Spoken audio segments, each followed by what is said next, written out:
تو یہ پھر اس کی جو وہ ہے اس کی ڈیفارمیٹی یا اس کی شیپ. نہیں ویسے الطاف جان یہ کچھ عجیب و غریب سا کردار نہیں ہے.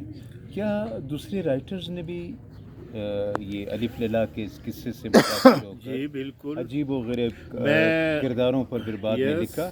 میں آپ کو ایک ریفرنس دوں گا اس کا، وکٹر ہوگو کا دا ہنچ بیک آف نوٹر ڈیم کا جو کوبڑا ہے، یعنی وہ اسی سے متاثر ہو کر تقریباً آپ کا اندازہ یہ اس کا ہیرو بھی کوسیموڈو، اچھا. وہ جو ہے وہ اس کا کردار ہے، وہ اس کا ہیرو ہے، وہ سیم وہ بھی ایک بد شکل کوبڑا ہے، وہ ہیرو ہے. پھر اس کی ہیروئن ایک جپسی گرل ہے، ایک خانہ بدوش لڑکی جو ڈانسنگ گرل ہے اسٹریٹ میں. اور کون سا رائٹر جو تھا زیادہ اس میں اگر آپ کو یاد ہو ایک فلم بنی تھی، I don't know the name of that writer, جس پر یہ فلم بنی تھی، دی ریونس ڈاٹر میں کیریکٹر تھا وہ آئرلینڈ کے دور دراز علاقوں میں.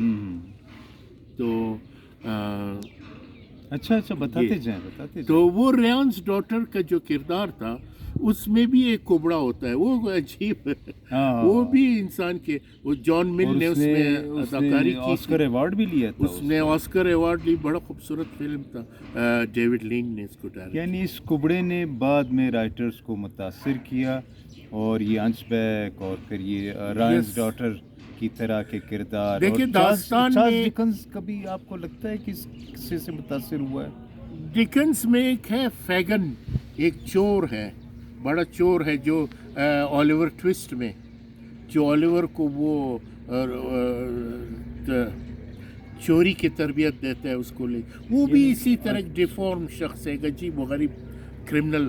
ویسے آپ ادب میں اس طرح کے جو عجیب و غریب کردار ہوتے ہیں، کیا کہتے ہیں انگریزی میں، ایکسنٹ، کیا ایک عجیب سا ورڈ ہے، عجیب و غریب قسم کے اسٹرینج قسم کے، کیا آپ اس کو پسند کرتے ہیں یا یہ ضروری؟ جی یہی داستان کی جو حسن ہے، اس کی چارم اسی میں کہ عجیب و غریب کیریکٹرز ہوں. جب تک نارمل کیریکٹر انسان کو پسند، قاری کو مزہ نہیں آتا ہے، وہ اس قسم کی داستان چاہتے ہیں.